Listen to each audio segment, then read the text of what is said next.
Welcome to this week's socially distant edition of the Who the Folk podcast, sponsored by Gold Group Realty.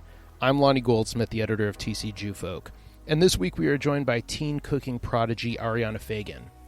We talk about Ariana's Korona time cooking videos on her Instagram channel, working with Michelin-starred chefs, and how philanthropy is at the heart of everything she does on this week's Who the Folk podcast. Ariana Feygin, welcome to this week's Who the Folk podcast. Thanks for joining us. Thank you for having me. So you are a 15-year-old freshman at Minnetonka High School who already, in just several short years of doing this, has become a pretty accomplished chef. How did you get started in being a chef and being interested in sort of the culinary arts? Yeah, well, I've been cooking ever since I was 4 years old, and for me it was always something that I was just transfixed by. It was something that I became passionate about from a very young age. And the first time I ever cooked was I was watching cartoons on YouTube, and I stumbled across a cake decorating video. And I was just amazed by what you could do in the kitchen, and I wanted to get into the kitchen so badly. And so I started watching every cooking show I could get my hands on and reading books, and I would sneak into the kitchen. And my parents, of course, when their 4-year-old daughter was trying to get into the kitchen and use the oven and use the biggest knife I could get my hands on, they were obviously a little bit skeptical, but I kept trying to get into the kitchen, and eventually they let me do more and more. And for me, cooking was always more than just a chore. It was something that was an art form and something that I was really drawn to, and an ability to be so free and creative and expressive, and I was just mesmerized by it. And as I got older, my passion just grew and grew from there. So at what point did your parents get comfortable letting you loose in the kitchen, just doing everything that you wanted to do? Well, at the age of 4, they were still pretty skeptical, but as I kind of got into their age range of between maybe 6 and 8 years old, they became much more comfortable, and I was very persistent. And every time they tried and kick me out of the kitchen, I'd get right back into the kitchen, and I'd be sneaking around, and I'd be in my closet watching cooking videos on my iPad, and that's how I just started to get really into it. So at what age did you start sort of going away from the videos and the recipes that you find online and start developing your own recipes and sort of flavor profiles that you liked to cook and that your family likes when you cook?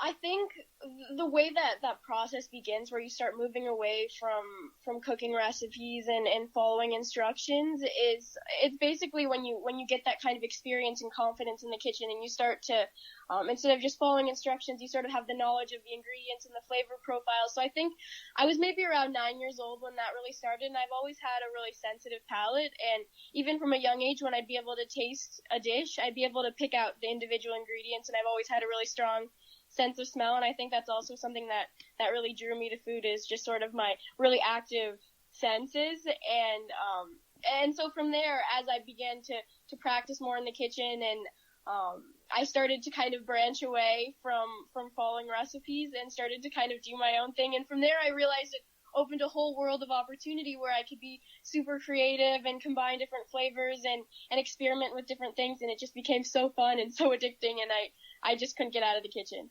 So for the last 2.5 weeks now, actually it'll be more by the time people listen to this, but as when we're recording, you have started a basically a TV show on Instagram, Korona Time Cooking, where you've started posting daily or almost daily videos of you cooking and giving out these recipes for people to try at home. And one of the more recent ones, there was a comment from somebody from Qatar in the Middle East who is watching this and wanting to know how to tailor the recipe, because it was a pork chop recipe where they couldn't eat pork, and what would they use instead of it? Where did the idea come from to start this video series? Well, I think in this time where there's a lot of uncertainty and a lot of confusion and a lot of feelings of just being really powerless, I wanted to do something where I could help make a difference and help people who maybe are stuck at home or have kids who are impacted by school closures and trying to adjust to kind of the new normal of the Korona pandemic. And I wanted to do something to help in my own way. And that's when the idea came about to release a daily recipe so that if people were cooped up at home, they'd be able to cook something that was healthy and easy and delicious and something that they can maybe do with their family to have a lot of fun. So who's your camera person? Actually, it's either my mom will help me record or my sister, whatever family member I can drag into the kitchen to help record me. And do you have like a schedule set up of what you're going to be doing on a regular basis? Is it based on what you have in the house? What's the concept behind that? It's kind of a combination of everything, really. It's either whatever I can find in the fridge, and that's my favorite because that's really where the creativity comes out, is when I'm looking at a crazy array of ingredients and I try and come up with a dish out of that. That's one of my favorite things to do as a chef, but also I have some signature dishes that I really want to have people try out because I know that people will have a lot of fun with them, and so I kind of plan those out in advance when I want to release those, and so I kind of have a plan in my head of what dishes I want to make on each day, and then we kind of run to the store and grab the ingredients when we can. So have either your mom or your parents both sort of just relinquished the kitchen to you, and they're like, you want to cook dinner, you cook dinner? Oh yeah, my parents actually don't cook very much, and it's kind of been a mystery to my family as to how I even got into cooking because they joke around that my parents have always been really busy. They work, they travel a lot, and I have 3 other siblings, and so they joke around that if I wanted to eat, I would have to get into the kitchen and make it myself because everything was just so crazy in our house all the time. But my parents don't really cook very much. They kind of cooked the basics, but I always was really into the really exciting side of food, and I wanted to experiment with new things, and so I kind of just took over in the kitchen, and as my skills became more advanced in cooking, my parents just kind of let me do my thing in the kitchen, and so I cook when I can as many meals for my family as possible. Now that there's no school or anything else going on, I've had a lot more time to cook, which has been one gift from this experience, is that I've had a lot more time to cook and experiment, and so that's mostly what I've been doing now during this time, is cooking and eating, which has been very fun. So what is it that what gives you inspiration when you're trying to put together some new, obviously you've got the signature stuff that you like to make all the time, but when you're trying to maybe play with either a new flavor profile or ingredients that you haven't used very often or at all, where do you draw the inspiration from to pull something together? Well, I draw my inspiration from very many different places. One of which is I love to look at what some of the Michelin star chefs are doing in their restaurants, and I love to read over what menus they have, and it's really a lot of the foods that I've been able to taste through traveling or through going to different restaurants and experiencing their food, or for something that I'm really passionate about as well is exploring different cultures through my cooking. And so any chance that I get to cook a dish from a different part of the world, that's something that I draw a lot of inspiration from, and kind of just from a wide variety of different sources. And then from my own creative juices inside my head as well. So do you like obviously cooking, but do you like baking also and doing sort of that side is more science in terms of, it's harder to freelance, right? When you bake, do you like that side of it, or do you prefer the sort of the chef side of things? Oh, people ask me that question very frequently, whether I like to cook or bake and which one I like more. And what I love about baking is that it's a lot of a science, and I've always loved science too, and chemistry. And unlike cooking, baking is some very exact measurements. And in order to come out with a successful baked good, you need to be very careful about each ingredient that you're measuring and adding in. And it's more of an exact science. And so cooking and baking are kind of polar opposites, but they're both super fun, and I love them both. I can't pick one over the other. So you came to sort of some prominence a couple of years ago. You got to be on the Fox television show MasterChef Junior. The host of that show is Gordon Ramsay, who is notoriously tough on, especially at least on the grown-up shows that he's been on. He can be kind of a tough guy to be around and sometimes to even watch. What was it like being on that show and the experience of getting to learn from someone like him? Yeah, well, I mean, the whole experience of being on MasterChef Junior was really incredible, and the ability to be mentored by the judges who I had idolized my entire life watching MasterChef Junior growing up, and it was one of the shows that really got me into cooking in the first place because I saw the kids cooking on MasterChef, and I was like, oh my goodness, look at these kids, they can cook, and I had no idea that that was something that a kid could even do, and once I saw them, I just had this vision in my mind of one day I hope I can cook just as good as those kids on MasterChef. And as I got older, I started to realize that the things I was seeing the kids do on MasterChef Junior as I watched every season religiously, I could do as well. And that's kind of when I had my aha light bulb moment. And I was 9 years old when I tried out for MasterChef Junior. And actually what many people don't know is that I tried out for the show 3 years in a row. Did you really? Yes. And each year I got closer and closer to making it onto the show. And they have a really lengthy audition process that's about a year from start to finish, and each year I made it farther along in the process. So I started when I was 9, and I made it onto MasterChef Junior when I was 12 years old, and it was one of the best experiences of my life and really equipped me to do some of the things that I'm doing now that are so fulfilling and I'm so passionate about. One of the things that you talk about on your website, feygingroup.com, and you mention in your Instagram bio is the philanthropy work that you like to do. You use the sort of status that you've created for yourself to help others. You've helped raise more than $500,000 to support numerous causes. What are some of the causes that you've helped raise money for, and what is it that sort of led you to do this philanthropic path? Well, I can remember from a very young age, my parents have always made a point to instill in me the importance and value of helping other people. And my parents grew up in the former Soviet Union and immigrated to the United States and built a life for themselves completely from scratch. And hearing their stories and everything that they've taught me since I was really young, and they've always really instilled in me the value and importance of helping other people. And so that was always just something that was really important to me, and kindness was something that was really important to me from a young age. But then, when I got back from MasterChef, I really wanted to continue to leverage my passion for cooking as a platform to help other people. And that was something that was the sole priority for me when I got back, and using my platform and some notoriety that I got from the show to do good. And that's when I kind of had the idea to create my private dining experience, which I started contributing to the live auctions of charity events.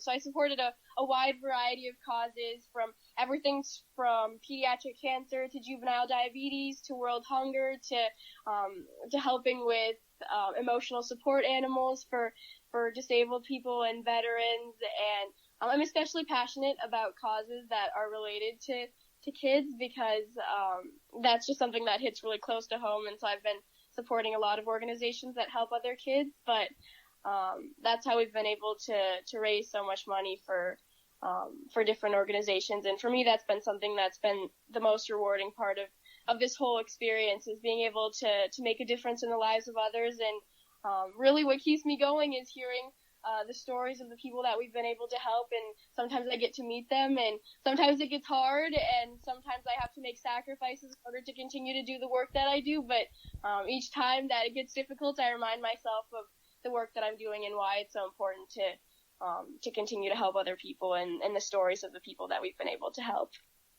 Oh, that is so cool, and you're doing so much important work that obviously you and your whole family should be really proud of what you've helped accomplish. It's really incredible. So as a 15-year-old who has sort of figured out and become obviously quite well practiced at what they want to do. Now, let me go back for a sec. I assume this is what you want to do. Like, you have your sights set on a career as a chef, right? Something in the food industry. I know I'm definitely going to be doing something related to food, Okay. and I love to speak, and I love to do things on camera. So I kind of love the combination of the food and entertainment side of the industry, and so I'm not exactly sure what I'm going to be doing maybe 20 years down the line, but I know that whatever I'm going to do is going to have philanthropy at the core, because that's really the most important thing and what really drives me every day. So how do you continue to pick up new skills? I mean, I learn something new every day. I think everybody does. How do you pick up sort of these new skills that you need to further your game, whether it's in the kitchen or in front of camera? Who do you look to? Who do you learn from?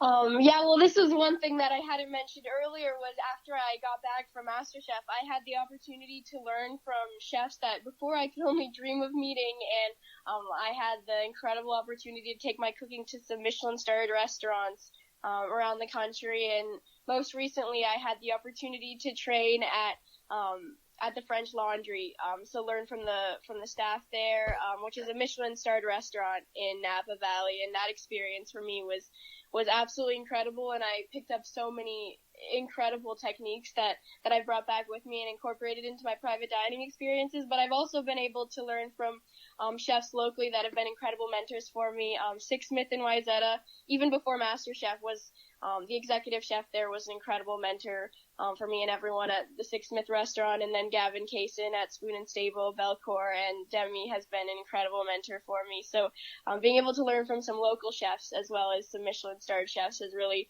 been what equipped me to have the skills that I've been able to develop in the kitchen. That is amazing. And French Laundry is considered, if not the best, certainly one of the best restaurants in the country. Mm-hmm. I mean, that had to have been an amazing experience to not just walk into the restaurant, but walk into the kitchen and learn from the chefs there.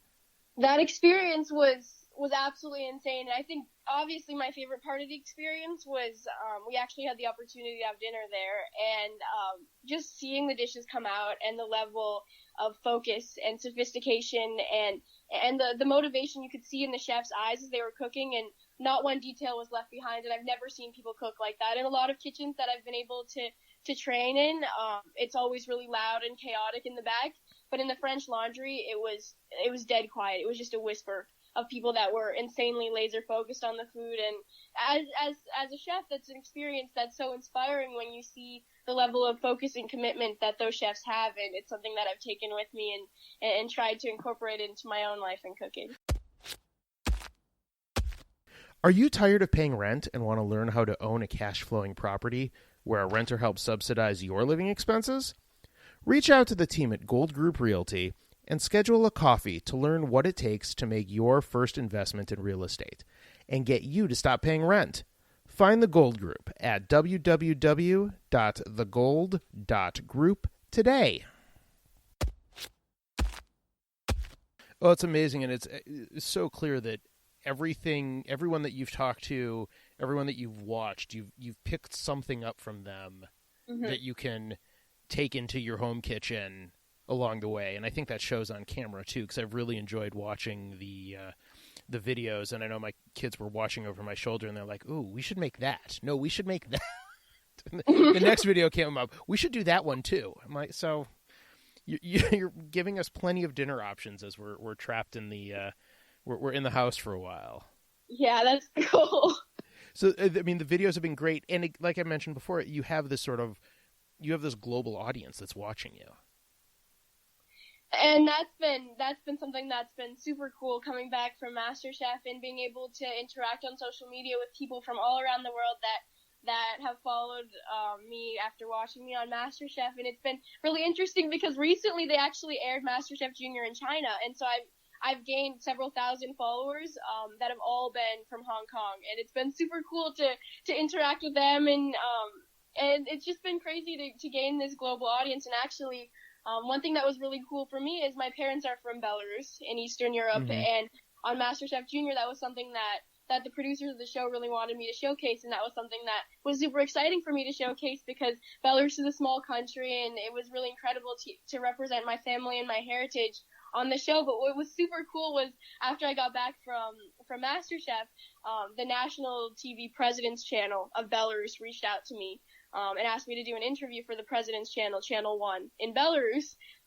And so I did an interview in Russian for the president's channel in Belarus, and from there I started getting messages from people in Belarus, and I started getting requests to do interviews for all the media stations for my parents' home country, and so I did several interviews for different media outlets in Belarus, and I did them all in Russian, and now if you look up my name in Russian letters, tons of articles come up from Belarus in Russian, and it's just been crazy to be able to represent my culture and to be able to interact with cultures from all around the world, and that's been something that's been an inspiration in my cooking, and just being able to meet these people has been so special. God, that's so cool. And being multilingual and being able to give a fluent Russian interview is pretty, that's got to be pretty cool too. It was cool. It was a little bit stressful because I didn't want to make a mistake on the president's channel, national TV in Belarus. But my parents said I did okay, so that was a relief. No, I would imagine that's a little nerve-wracking. I mean, for so many reasons but let alone a different language. Mm-hmm. And I also, in school, I was able to do Spanish immersion, and so I'm also fluent in Spanish, and I'm learning French right now, but Spanish has always been useful in some restaurant kitchens that I've been able to cook in where the staff speak Spanish, and it was actually really interesting. One of the first restaurant experiences I had that kind of shaped me was I went into the kitchen at Six Smith. I was 9 years old. The owner is our next door neighbor, and so he introduced me to the executive chef there, and I went into the kitchen, and the staff was talking about me in Spanish, and they were saying, "What's this girl doing in our kitchen? She's gonna mess everything up." And that's when I realized, you can't just walk into a place and be respected. You need to work really hard and earn it. And from that point on, I walked into the kitchen every day with complete focus and determination. And every time those chefs had something to say about me, I just kept my head down and kept working hard to prove myself. And then one day they were talking about me in Spanish, and I just kind of chimed in and started talking to them in Spanish. And from there, all of us in the kitchen were good friends. And they looked a little bit shocked and a little bit embarrassed because they knew I understood everything that they'd been saying about me. But from that point on, it kind of taught me that you're not always going to walk into a place and be respected, and that was something that I talked about with my parents afterwards was how important it is to work hard and earn that respect from people, and that's been something that I've carried with me as well. Yeah, that had to have been pretty, I think, even embarrassing maybe for them once you answered back and they realized that everything they had said about you understood. But I mean, I think as you said, the use of Spanish in the kitchen, no matter where you are, is probably going to come in pretty useful. Mhm. Mm-hmm. So, and learning the languages that I've been able to learn has been extremely helpful. Learning French too. That's why I started taking French in school, was because it's one of the most popular languages in the food world, and a lot of the culinary terms and techniques are classical French. So learning French has also been extremely helpful. That's very cool. So one other thing before we get to our final couple questions, and I noticed this looking at your Instagram feed, you have in almost every episode you have a different apron, but I did a little digging. You have a signature apron line? Mm-hmm. You want to tell us about that?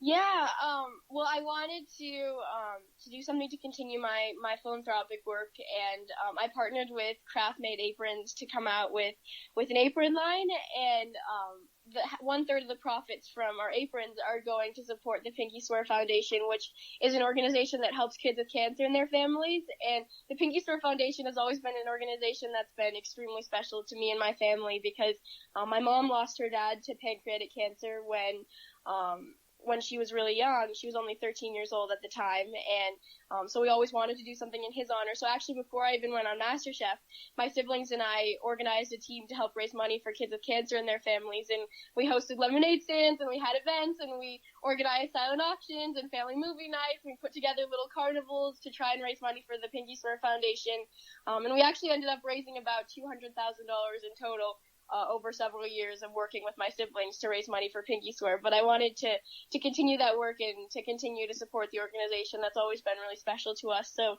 that apron line is contributing a significant amount of our profits to help kids with cancer and their families. And especially now during the coronavirus crisis, it's especially difficult on families of kids with cancer, and kids with cancer often have immunocompromised systems.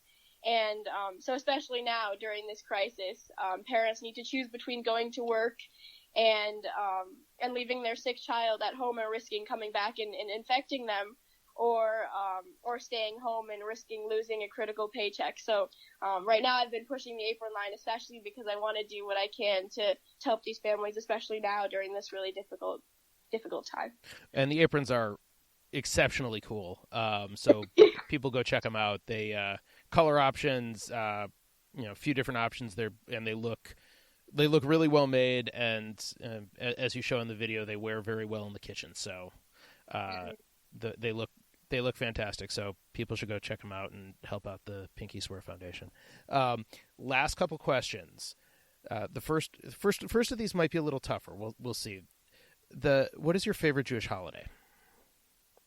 Oh, that is a very difficult question. I mean, you gotta love Hanukkah. Sure, gifts, latkes. Oh yeah, but I also that is so hard.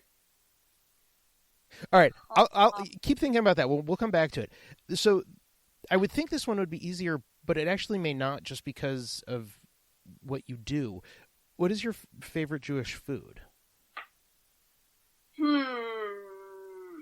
I mean, I love. I'm trying to decide which one is my favorite, because I've been able to try different things at different Jewish events that I've been able to travel and go to with some of my friends. I love any kind of Israeli salad. That's probably one of my favorites. The combination of the cucumbers and tomatoes and anything like that. I literally could eat that every day of my life. I think I could probably choose that one for sure. Oh, and I also love arugula. Arugula, okay. Tough. Yeah, can't argue with that. Mm-hmm. All right, so we're going to go back to the other one, though. See if you got any closer with it. Well, I definitely have to say that my favorite holiday is Rosh Hashanah, and I recently started celebrating the holiday with my family. And last Rosh Hashanah, I cooked a big dinner for my family, and we made challah together. And it's just such a fun holiday, and it was so much fun to be able to celebrate it with my family. And so I definitely have to say that Rosh Hashanah is my favorite. I've actually been trying to get into exploring my Jewish roots a lot more now. Too, my family is Jewish, but we hadn't really become super immersed in the community until recently, where I went to Herzl camp last year, and it was one of the most incredible experiences of my life, and really connected me to a Jewish community that I hadn't had before. And going to school, I was really the only Jewish person in my grade, and didn't really have any Jewish friends up until last year when I went to Herzl. And I made one friend at camp. Her name's Callie, and she has really helped me celebrate some of these Jewish holidays. And I've gone to synagogue with her, and she's taught me a lot about the different Jewish cultures and traditions, and it's been really special for me. So I've been starting to get more involved with my Jewish community, and going to Jewish club at school, and celebrating Shabbat with her and her family, and it's been really fun for me. Well, that is fantastic. Well, Ariana Feygin, thank you so much for joining us. Keep up the good work philanthropically. Keep posting those videos on Instagram. I'll be watching, looking for new recipe ideas all the time. So thank you for joining us, and stay safe and healthy in this time of social distancing. Thank you. You too. Thanks so much for listening, and thanks to Gold Group Realty for sponsoring this week. If you haven't yet, please subscribe, rate, and review the show. If you have someone who you think should be on the podcast, please email me at editor@tcjewfolk.com. The Who the Folk podcast is a product of Jewfolk Inc. and part of the Jewfolk Podcast Network. For more shows, check out tcjewfolk.com/podcast.